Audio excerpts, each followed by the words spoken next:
Meu nome é Thalita Lefera aqui do Amarelo Criativo e hoje nós vamos conversar sobre tipografia.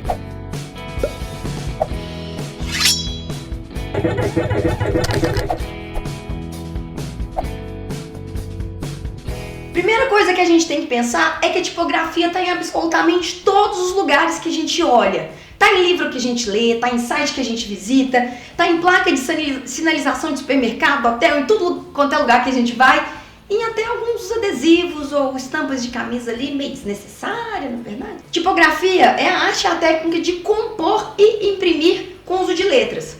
Digamos que é a arte de trabalhar com texto, que é uma coisa que a gente faz o tempo inteiro. A tipografia, ela pode ser agressiva algumas vezes, só que ela não precisa ser. A gente só precisa saber um pouquinho sobre tipografia para fazer uma diferença ali absurda nas coisas que a gente cria todo santo dia. Por exemplo, as fontes serifadas, elas têm essas pequenas pontinhas aqui chamadas serifas. Por causa dessa aparência, de certa forma, que é um pouco clássica, ela é uma excelente escolha para projeto mais tradicional, como por exemplo um convite, muito usado também em publicações editoriais, como revista e jornal. Sans serif, que são as fontes sem serifas, elas não possuem essas negocinho aqui, ó, essas serifinhas aqui, ó, cadê? Essa fonte é mais moderna e limpa e por isso ela tende a ser mais fácil para ser lida em tela de computador, smartphone e tablet, por exemplo. As fontes, elas têm vários estilos diferentes que a gente encontra por aí. Tem manuscrita, tem gótica, decorativa.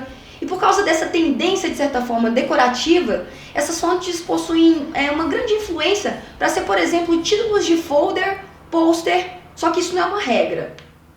Isso é só um contexto. De qualquer maneira, as fontes têm uma própria linguagem e elas sempre têm algo a dizer além das palavras que a gente está ali colocando no nosso projeto. Por isso que é importante a gente escolher uma fonte que passa a mesma mensagem que a gente quer transmitir.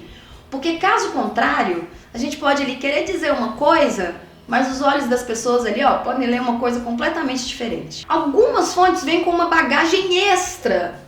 Por exemplo, uma fonte que não sei se você já ouviu falar, uma tal de Comic Sans. Em termos técnicos, assim, não tem necessariamente nada errado com essa fonte.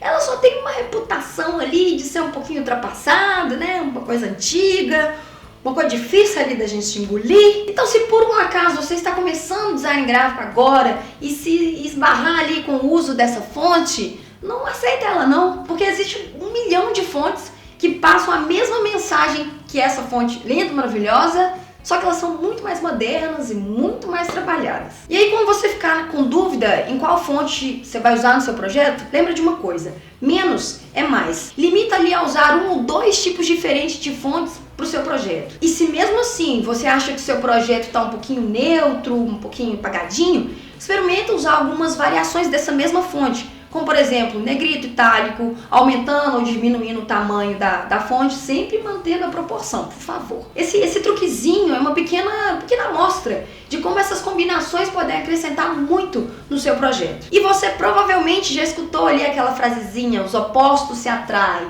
Bom, o mesmo funciona para as fontes. Você não tem que ter medo de fazer combinações de fontes diferentes, só pensar que elas são complementares. Como por exemplo, fonte com serifa e fonte sem serifa, caixa alta com caixa baixa, decorativa com simples. Isso eu sei que no começo pode ser um pouquinho difícil de aplicar, mas com o tempo, com prática, a harmonia ali das fontes vai fluir perfeitamente dentro dos seus projetos. Uma dica que a gente pode dar: olhe outros designers como inspiração, principalmente design de capa de livro. Olhe ali como é que eles têm que passar uma mensagem, né, de certa forma que vai ser impactante ao primeiro momento, com fontes variadas, criando uma harmonia ali entre elas. As fontes, no final de tudo, acabam falando mais do nosso projeto do que a gente imagina. Ela acaba definindo ali pelo olho do espectador a diferença de um projetinho para um excelente projeto. Só que isso depende de você. Você tem que se interessar por tipografia, ver mais, pesquisar mais, treinar mais e conhecer mais, porque aí você vai ser capaz de aplicar isso dentro do seu próprio trabalho. Não tenha medo de experimentar. Só crie ali as coisas em umas combinações que no final você vai entender e você vai sentir que o seu design está harmônico, que o seu design está fluindo. E outra coisa também, compra fonte, quem sabe ali em alguns projetos que você tem que fazer para clientes específicos, você não pode incluir o preço da compra de uma fonte específica, não usando as fontes grátis que existem por aí. Tem muitas fontes grátis bacanas, boazinhas, bonitinhas, Só que tem fontes que você pode investir comprando ou quem sabe mesmo até desenvolvendo, tentando desenvolver a sua própria tipografia, não é verdade? Porque no final de tudo, gente, todas as dicas que a gente dá aqui no canal não é só para cliente, é para vocês. Que fofo!